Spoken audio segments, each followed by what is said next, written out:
I wanted to do this with you, if you let me. And that's to imagine what the average Russian now thinks. So this is the Russian who doesn't have a clue about the full picture of what's going on in Ukraine.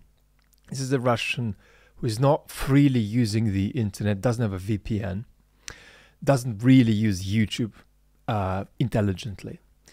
What do they think is going on now, and how do they feel about it? What do they support and not support? What do they approve of? What do they not approve of? And I have no idea. I've never done this. I have no idea what I'm going to say. But my hope is that if we do this, then actually just it being instinctive and spontaneous could be interesting.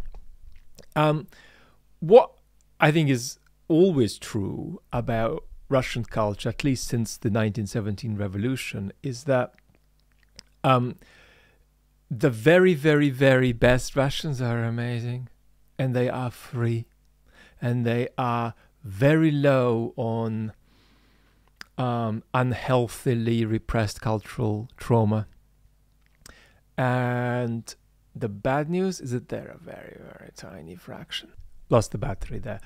If we look at the very best Russians, what's clear is that they are processing the war so amazingly, with such insight, such, I would say, spiritual elevation, such extraordinary and appropriately placed sense of pain about what is being done to Ukrainians, to Ukrainian cities, sense of pain about how Russia has so appallingly lost its way and lost any capacity to generate an adequate political culture and adequate political institutions. The quality of that processing is extraordinary, and I would say it's probably better than the quality of that same processing would be in most West European countries. So it's just extraordinary how the very best processing of this war in Russia is happening.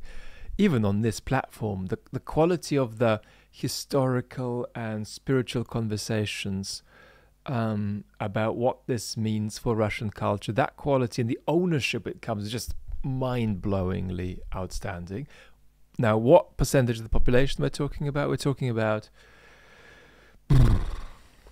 2 to 3% exposure. So these conversations are happening between, let us say, 100 people, 200 people, and the people who might watch are at the very, very limit 2 or 3 million. So it's more than 1% of the population, but it's nowhere near 5% of the population that are engaged in this genuinely soulful processing. So what's up with the rest? And what's a kind of statistically average Russian thinking now? And there aren't average people. This is a hard question.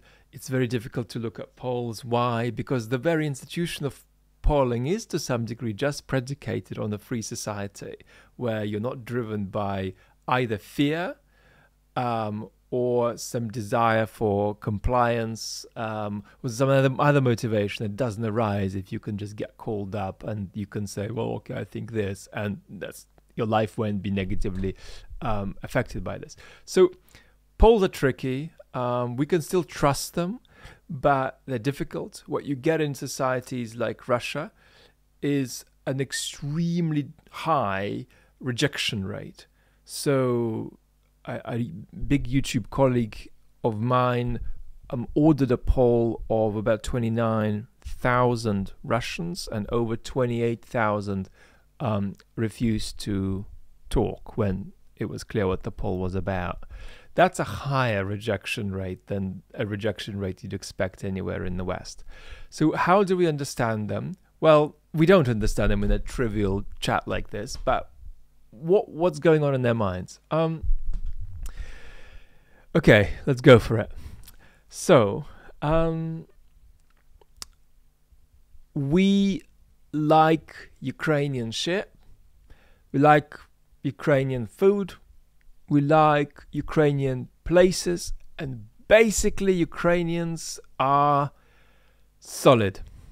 Our government probably knows that they are solid too. But they've become hostage to some shit, and it looks like it's bad, and it looks like they've really degenerated, and it looks like they're not really running their affairs, and their affairs are being run by malign influences. So because of that, we've had to go in a bit, and I didn't see that in the first few days of the war, but now it does look like we've had to bomb them a bit.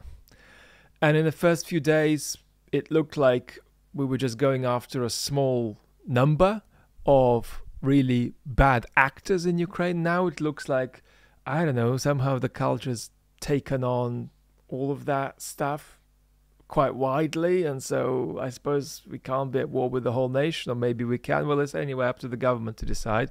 But something's gone wrong with them. They've really gone, dark, these Ukrainians, and it probably is because of some American manipulation. And now there may be a bit of a ceasefire, and I suppose what I think about that is that I think maybe it's our government taking a bit of pity on them, that because this sort of drug-taking Nazi stuff has gone, throughout Ukrainian society, that we can't just start bombing them all. And so, I don't know, maybe we're taking pity a little bit on them, and, maybe we just defend our own interests, really, and then they can just wake up from whatever kind of, weird Nazi hypnosis they've fallen into. So basically that's it. I think, it'd be good for our nations to be friends, but at the moment they're just in a really bad place, and they're probably going to attack us first as well. So, that's where I am, I think. Yeah. So that's it. And then there's, interestingly, a very small constituency of passionate pro-war folks. I'm delirious. And they are furious now at the government for doing a ceasefire, for not wanting or not being able to surround Kiev, for withdrawing. So they are waiting for more, and they're hoping that the Russians in fact screw over the negotiations and just use them as an opportunity to consolidate more force and try again. That's a small but significant minority. But that's it. The majority I've given it to you. Okay. I hope that wasn't completely boring. Thank you so much for watching.